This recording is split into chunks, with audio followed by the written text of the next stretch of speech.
Lepo pozdravljene. Jaz bom zdaj prekoračil eno prekmursko nusovsko navado.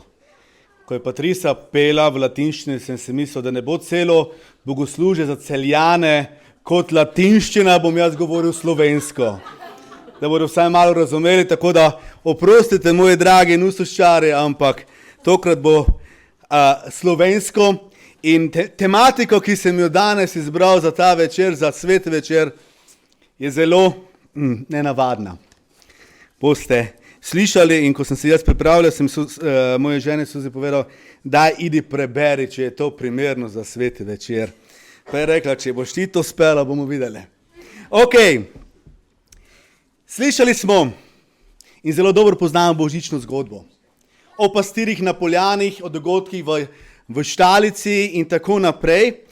In v Lukovem evangeliju 2:7, jaz bom prebral samo kratek del vrstice, beremo takole. In rodila je sina, prvorojenca, ga povila in položila v jasli. Zelo enostavna beseda. In kaj je to povit otrok? Planice. V tistem času, kako je to izgledalo? Mojca, imamo tukaj mojo sestrično, bo v kratkem povijala otroka in verjetno so že kupili, tudi jaz sem nedolgo nazaj kupoval planice še Pampers, Newborn ali pa številke, ne vem katere so vse to, ampak v tistem času tega ni bilo. Kako so izgledali planice takrat, ne vemo. Predvidevam, da je bilo nekaj podobnega, kot so bile planice, katere se bil jaz povit. Bele, bombažne, no vsaj na začetku, ko so bile nove, pol kasneje več ne tako bele, ampak v bistvu je bila planica prva stvar, s katero se je Božji sin srečal tukaj na zemlji. Še preden je prišlo zlato, še preden je prišlo kadilo, milo in tako vse to naprej, s planicami je se srečal. In veste, jaz bi ta večer rad govoril in pridigal o planicah.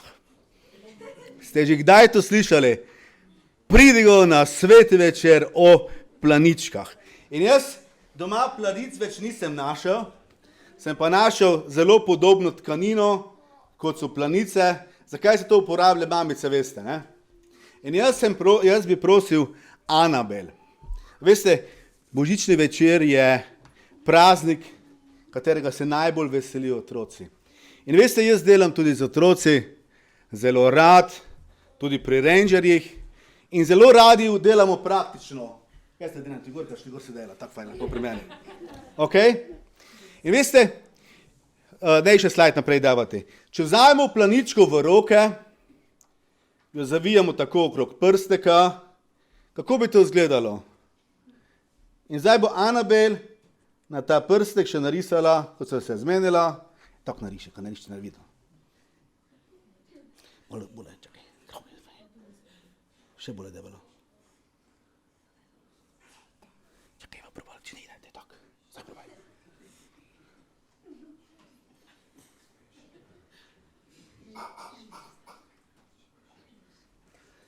In narisala je kot da bi imel v roki majhnega otročička, majhnega Jezušeka, povitega v planice. In to prispodobo bi rad uporabil za današnji večer. Veste, ko pogledam na ta moj prst, ko so ljudje, pastirje tistega časa, pogledali na Jezusa takrat v planice povitega, mislim, da na tem ni bilo prav nič božanskega, prav nič posebnega. Bil je kot otrok, kot človek. In dejansko se mi moramo tega zavedati, da je Božji sin postal kot otrok, kot jaz in ti. Prišel na ta svet, bil povit v planice, da bi se nam približal. Bil je tak kot jaz. Prebrali smo, da je bil otrok povit in položen v jasnih. In ko mi povijemo takega otročička noter, zgleda to zelo ljubko, zelo sladko. In mogoče imamo velika pričakovanja od njega, ampak ta otrok enostavno rabi naš posluh, našo nego. V njem ni prav nič tega božičnega blišča. Ali pa kot so angeli že te na poljanah prepevali, kot so pastiri slišali, kot smo v zboru slišali. Glorija, slava Bogu na višavah in mir na zemlji ljudem, ki smo po volji. Torej ta otrok je bil enostavno eno majhen dojenček, položen v človeške roke. Jezus je bil Bog, ki je postal človek kot ti in jaz. Prst povit planice nam pričuje o tem, da si tudi ti Božje stvarstvo. Tudi ti si bil enkrat povit v planice. Tudi ti si bil ustvarjen zato, da lahko delaš stvari, ki jih lahko delaš zdaj, ko si že malo večji, odrastel. Da lahko oblikuješ, da lahko gradiš, da lahko zidaš, da lahko moliš, da lahko ploskaš, da lahko enostavno delaš stvari, za kar si ustvarjen, za kar si postavljen na ta svet. In ti veš, da se lahko zaneseš na Boga, ki te je ustvaril, ki te je postavil na ta svet. Da si ti bil načrtovan, da si željen, da si ljubljen, da si bil stkan v materinem telesu, nam Božja beseda govori. In še več, veste, prst, odtis, ki ga imaš ti na tvojem prstu, je edinstven. Nihče na tem svetu ga nima takšnega, kot ga imaš ti. In kaj nam to pričuje? Za Boga si nekaj posebnega. Dragocen si mu. On te ni ustvaril po naključju, ampak je načrtoval nekaj več s tabo. On ti pravi, moj si, poseben si, na konici svojega prsta imam tvoj odtis. Nihče na tem svetu, ponavljam se, nima istega, ampak ti ga imaš, zato si poseben in si mi naročen. In včasih, ko se nam zveste zgodijo stvari, v katerih še sanjati nismo upali, pa opazimo, da ta človek, da ta Bog, ki je bil rojen kot človek, ni le človek, ampak da je v njegovem imenu moč, ki spreminja, ki dela stvari, ki so človeku nemogoče. Izaja 9:5, kajti dete nam je rojeno, sin nam je dan, oblast je na njegovih ramenah in imenuje se čudoviti svetovalec, močni Bog, večni oče, knez miru. Jezus kot Božji sin s popolnimi človeškimi prsti, ki so delale veličastne stvari, ampak vseeno tudi Bog, ki je postal človek. In poigrajmo se naprej s to našo planico. Tkanina, iz katerega so planice, naj bi bil bombaž, verjamem temu, kar so mi rekli. Veste, je skoraj ista tkanina kot tista, ki jo uporabljamo za povijanje ran, ki jo uporabljamo za celjenje, tako bom povedal. In veste, s planico se da zelo dobro poviti prst, se da zelo dobro obvezati rano, se da zelo dobro poškodbo ozdraviti. In gledajte, prav to je bilo Jezusovo poslanstvo. Matej 4:23. Jezus je hodil po vsej Galileji, učil je po njihovih shodnicah in oznanjal evangelij kraljestva, ozdravljal je vsakovrstne bolezni in vsakovrstne slabosti med ljudmi. V mnogih božičnih pesmih mi Jezusa opevamo kot odrešenika, saj on tudi je to, ampak ne samo to, da je on za nas prišel, da bi nas odrešil greha in s tem povezano tudi duhovne smrti, ampak on nas želi odrešiti tudi naših vsakodnevnih skrbi, naših stisk, naše zagrenjenosti, bolezni. Bog se je po svojem svetem sinu približal nam in si zdaj želi, da se mi približamo njemu. Psalm 147 beremo takole: Aleluja! Zakaj dobro je prepevati našemu Bogu, zakaj prijetna je, hvalnica je primerna, Gospod je graditelj Jeruzalema, zbira Izraelove pregance, on, ki ozdravi potrta srca in obvezuje njihove rane, on, ki zvezdam določa število, vsem dajem imena, velik je naš Bog in sila v moči, za njegovo razumnost ni števila. Kakšna lepa prispodoba! Bog se skrbi za moje zlomljeno srce, on se skrbi za moje potrto, ranjeno srce. In ko me neguje, ko mi je bolje, potem še gre prešteti zvezde, če so vse na svojem mestu, če je celo njegovo stvarstvo v redu. Bog si vzame čas za nas. On se skrbi za moje rane, fizične in psihične.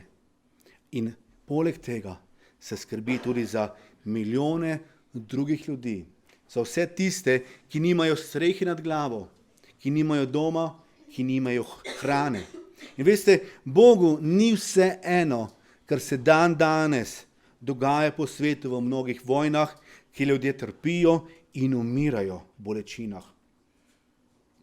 Bogu Biblije ni usoda posameznika vse ena.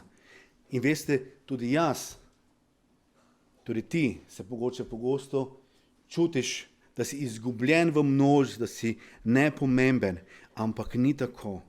Za Boga smo zelo pomembni. In dragi prisotni, želim si, da Boga ne imamo kot zadnjo opcijo, ko vse drugo poskušamo in ko nam nič ne rata, potem kličemo, Bog pomagaj mi. Ne, Bog mora biti prvi na našem mestu, na našem seznamu, komur se zatekamo. Bog ne sme biti tisti joker ali izhod v sili, kot ga poznamo iz oddaje. Ne, on želi biti tisti, kateremu se prvemu zatekamo. Tudi za majhnimi stvarmi. Bog nima uradnih ur, ni čakalni vrst. Tudi zvečer, ko si utrujen, ko se zležeš v posteljo, ima Bog čas, da ti prisluhne. Zato mu zaupaj in mu povej, da uporabim te besede, povej mu, kje te čevelj žuli. In da grem še na tretjo prispodobo z te planice, lahko bi nadaljevali, ampak ne bi. Čez to planico odvijemo in bi jo zlikali. Zdaj ne vem, če se vidi to na sliki tako dobro. Veste, ta planica, vsaj moja, ima zelo zanimivo obliko oziroma vzorec. In sicer planica izgleda kot ene vrste šahovnica. Krocke, če bi bila večja, ta bi skoraj lahko bila v tej obliki, ima noter. In veste, šah to je taka igra, katero v bistvu vem, kako deluje. Ampak nikoli se za to nisem resno zanimal, kajti jaz, ko igram, si naredim svoj načrt, svojo taktiko, to bo šlo tako ali tako, potem mi on drug naredi neko potezo, moram vse spet premisliti, kaj bo zdaj, kaj bo on delal, če bom jaz to naredil, in to zame nimam jaz tega časa, bom tako povedal. Ampak nekateri to radi grejo, Eneja danes ni tukaj, je zbolel, on uživa v tem. Ampak podobno se mi zdi, kot taka igra v šahu, da je bilo tudi z Jezusom v jaslih. Da, ko je Bog postal človek, kot Jezus, da se je Bog prepustil enostavno v ljudske roke, da je Bog dovolil, da so ljudje njega zaničevali, se mu posmehovali, ga mučili in na koncu celo umorili, bi tako rekli, Bog tukaj si igral malo nelogične poteze. In prav to je Peter na binkošnji dan razlagal Judom, ko je povedal v apostolskih delih 2:22 naprej, možje Izraelci, poslušajte te besede. Jezusa Nazarečana, ki ga je Bog pred vami potrdil z močmi, čudeži in znamenji, katere je Bog po njem delal med vami, kakor sami veste, njega so prav, kakor je Bog hotel in predvideval, izročili van, vi pa ste ga po rokah krivičnežev pribili na križ in umorili. Toda Bog ga je rešil iz smrtnih muk in obudil od mrtvih, saj ni bilo mogoče, da je bila smrt imela oblast nad njim. Judje tega so ne kapirali. Teh šahovskih potez Boga niso pričakovali. Jezusovo rojstvo, njegovo življenje, tudi njegova smrt je bila Božja strategija. Njegova smrt ni bila pomota, ampak načrt. In Bog pogosto uporablja takšne poteze, ki se nam mogoče zdijo nelogične, ampak v ozadju ima načrt, katerega mi pogosto ne razumemo. Toda, ko pogledamo nazaj, vidimo, da je bilo prav in da je bila to edina možna pot do šaha. Ali kaj je te? Mata. Jaz pa šah.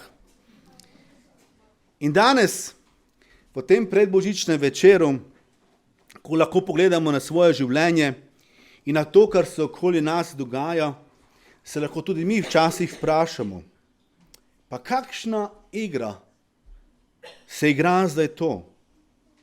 Pa komu naj vse to služi? Bog, pa zakaj vse to dopuščaš? So to tvoje načrtovane besede? Ali ti pa Bog mogoče tvoja igra šla izpod nadzora? Velikokrat nimamo odgovora. Človeško gledamo. Toda, ko pogledam na ta vzorec na tej planički, bom tako povedal, ne vem, če so vse tega vzorca, Enostavno lahko vidim in se spomnim tega, da meni velikokrat Gospodova pota niso jasna. Vem pa, da mu lahko zaupam. Vem, da je moje življenje v njegovih rokah na varni poti, ki pelje do večnega in slavnega cilja.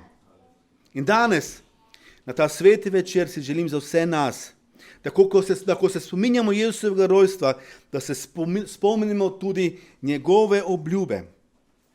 Kajti vse, karkoli se bo v nam v življenju dogajalo, vedimo, Božje obljube so trdne in večje. In Bog, Jezus nam je dal zadnje obljube, preden se je poslovil iz zemlje. In veste, kaj je povedal? In glejte, jaz sem z vami vse dni do konca sveta. In ta obljuba bila tudi danes, v tem večeru. Zato zdaj, oziroma v teh dneh, ko praznujemo božične praznike, se ne spominjamo samo Jezusa, rojenega v Betlehemu, ampak se zavedamo, da je moj Jezus, moj osebni odrešenik, ki me ne zapusti. Pa naj bodo moja pota še tako nerazumljiva, nejasna, ampak jaz se želim držati njega, ker je on meni obljubil, da bo z mano. Amen.